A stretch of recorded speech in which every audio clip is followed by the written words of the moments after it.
Sa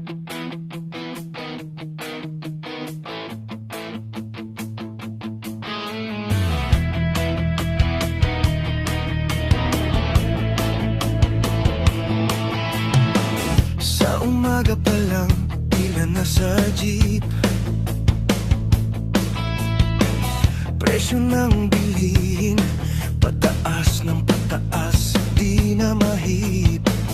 Kahit anong kayo, kulang pa rin sa bayarin. VAT na pasan namin, bakit kami pa rin?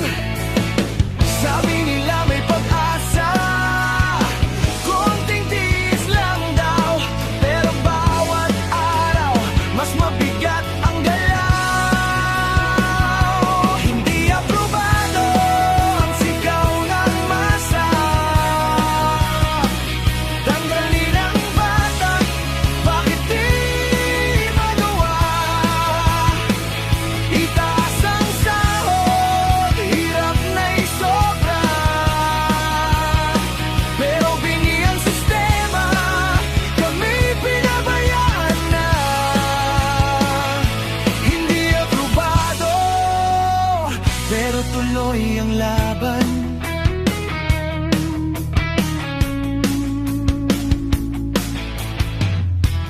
May mga pangalan na laging nababanggit